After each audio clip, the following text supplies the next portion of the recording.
All right, let's get to Aki's A-list. It's time for Aki's A-List. From the mind of the man who understands the 4 P's of Waddle's world. Aki's A-List. The top questions and topics floating around in Tyler Aki's mind. Are these really the questions that I was called here to answer? Aki's A-List on ESPN Chicago. That's right. We just talked to Ryan Poles. The Cubs lost today to the Mets in 11 innings. So I'm sure we've got a lot of hot stuff in Aki's A-List. Hot stuff. All right, let's start with a little football here. Waddle, you brought to our attention not only are there power rankings and stuff for next year, but we already have a way too early 2025 mock draft out there on ESPN.com. I can't do another Courtesy mock. of Yes, you can. I can't Jordan do a Reed. mock. Knock your rocks off. No, it's knock your socks off. I don't know. think we're looking Now necessarily. I'm telling you to mock your rocks off. I don't think we're getting in the weeds of, who are the Bears picking? But rather, where does this slot the Bears? What is the public perception of where the Bears might Now be you're drafting talking, next Tyler, year? yes. And that's why I brought it to your guys' attention earlier. Obviously, this is Jordan Reed. He's been one of the ESPN draft analysts for a couple of years now.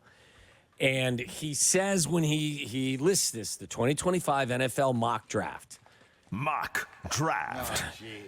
Reed's early first-round predictions. He goes, couple of disclaimers before we get rolling. No, I did not make the draft order. The order of these teams doesn't reflect who I think will make the playoffs or who is going to the Super Bowl. He says we simply took the inverse of Super Bowl odds from ESPN Bet, breaking some ties based on the 2023 standings and tweaking the back end to ensure the appropriate number of teams from each conference are in the playoff slots. Numbers 19 to 32. The Panthers, who have the longest Super Bowl odds right now, claim the number 1 pick. So that's how he's These using... are the Super Bowl odds. Correct. Now, I want you guys to predict where those kind of where they lie and where the Bears are projected and whether or not you're cool with that, you're upset with that, you expect that, or whatever it is. 20th. Wow, that's low. Lower or high? Yeah. Or no, that's good. I Like mean, they're that means you're in the drafting 20th. postseason. Yeah. That's why I wanted Yes. to know what your Yeah. Yeah, but a reaction lot of to. bad Yes. Bears fans are betting on them, Yes. too. They're So- 32nd. Yeah. I know. Mellor, you have got a Bears boner. But remember, this is where they currently stand now. They're not the Super Yes. Bowl favorite. Correct. You know this. Where would you actually, if it was you and you're not using the Super Bowl odds from ESPN, I would have them where at about would you? 22. 22. Yeah, like 21, 22. They're a playoff team in my That means book. they're probably also winning a game, right? If you do the Well, I mean, there are what, 14 teams in the playoffs? Yeah, so if you win a game, you're 20. There are 7 Yeah. teams, 5 yes? or later, yeah. So, I think if you're in the low 20s, I don't think you're that great. Where do you think? Yeah, I was going to guess 21. Mellor, 30 seconds. Chiefs 31st, Bears 32nd. They have the Bears at 15th. 15th. That's where the ESPN. If they're drafting 15, well, This is why I brought this because yeah, I thought that's it not would. good. I thought the response would be a little bit angry. They have him 15th, taking an edge rusher. I did see that DraftKings had the Bears as favored to make the playoffs. Yeah. And I told you just now on the Circa read, your best odds, the best value is on Circa.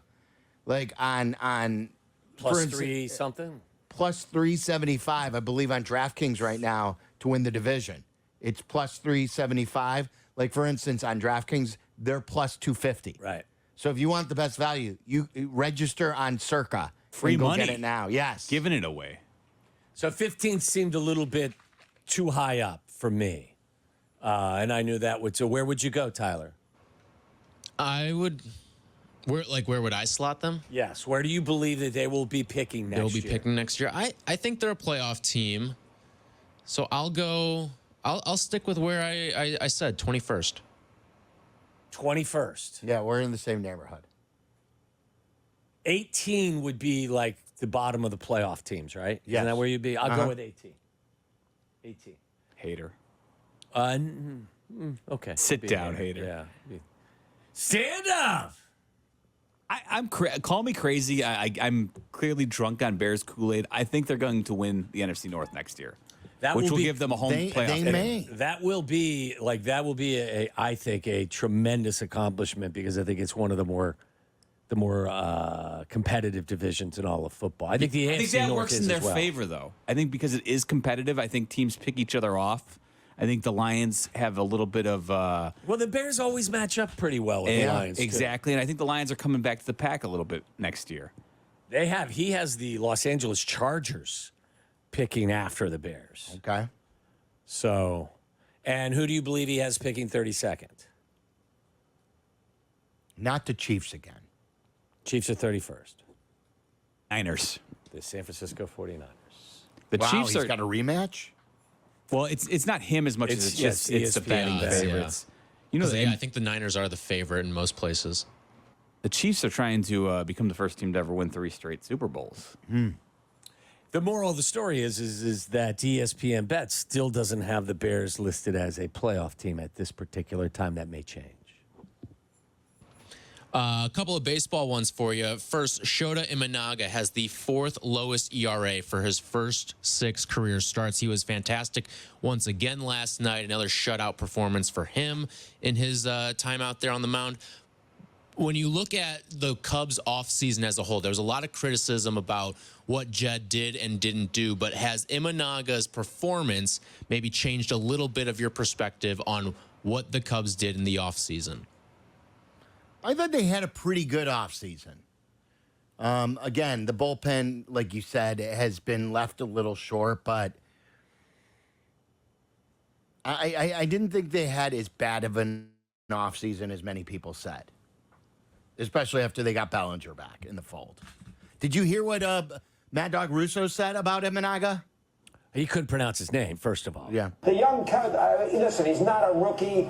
Imanaga, he's not a rookie. I mean, that to me is absurd to call him a rookie when he pitched 10 years in Japan. I mean, we can go on this forever with that. The rookie of the year. How is he the rookie of the year when he's basically 30 years old and he pitched in Japan? So he's not impressed that, like you're saying, in his first year in baseball because he doesn't consider him a rookie. He doesn't think he should be eligible for Rookie of the Year. Yeah. For How's sure. it any different than if he spent 10 years in the minors? Well, he says he's playing at a major league level in Japan. Yeah, I mean, a lot of people believe that. I mean, it's a professional league. It's not minor league. It's But how professional. much? Yeah, but like how much better is the Japanese league to AAA or AA? Most people say it's a little bit better. Okay. But this Remind argument's me been again around. of all of their offseason moves. So it was the signing Imanaga, signing Bellinger, signing Neris, and then the trade for Michael Bush and Yency Almonte. I think Bush and Imanaga are pretty big deals. Bush has cooled off a little, but so far so good. Like the entire starting lineup is batting like 200. Yeah. So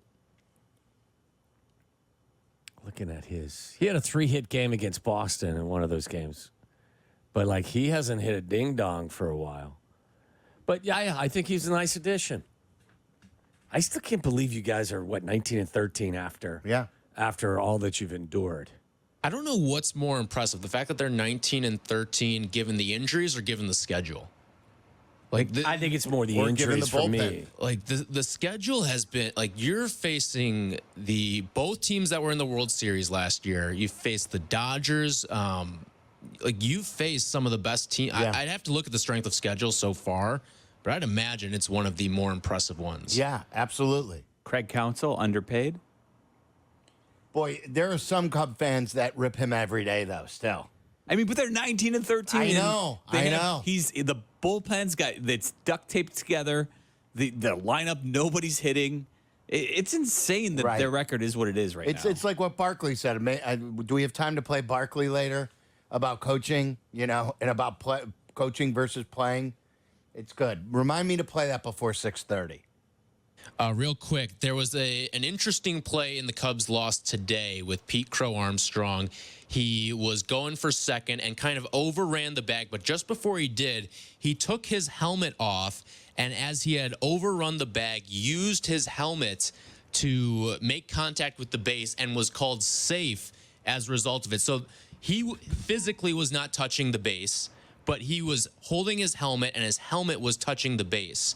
Now, Major League Baseball, or the umpires on the field called him safe. There was no review. However, Steve Gelbs of SNY talked with Major League Baseball and said that if that play had been reviewed, he would have been called out. Now, umpires have been a huge topic of conversation in the first month of the season, whether it's anything Angel Hernandez has done, whether it's the Aaron Boone incident where he was ejected. Right. There's been so much talk about Major League Baseball officiating. Which game is officiated worse, the NFL or the MLB?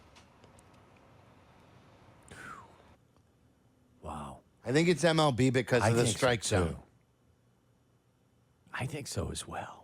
Now, what's interesting is the strike zone. Like, sure, you see on Twitter the plays with Angel Hernandez and stuff like that, but the strike zone has actually been one of the things that baseball has done best officiating. Like, I saw Jeff Passan had an article today that each year since 2008, the accuracy of home plate umpires has increased. Oh, minus really? Angel Hernandez. I think the Major League Baseball, like today's or last night's lasted, 4 minutes? It was pretty long, the actual process. I think they've done a pretty good job being able to to handle it all in a pretty expedited fashion. And that was the game. So they wanted to make sure they got that right. Yes. There was no reason to hurry that one up. Are you talking about the end of the game reveal? Yes. There's no reason. It wasn't like a play in the fifth inning. No, I get it, but I'm still I think overall they've done a really nice job making it a pretty quick process. Yeah.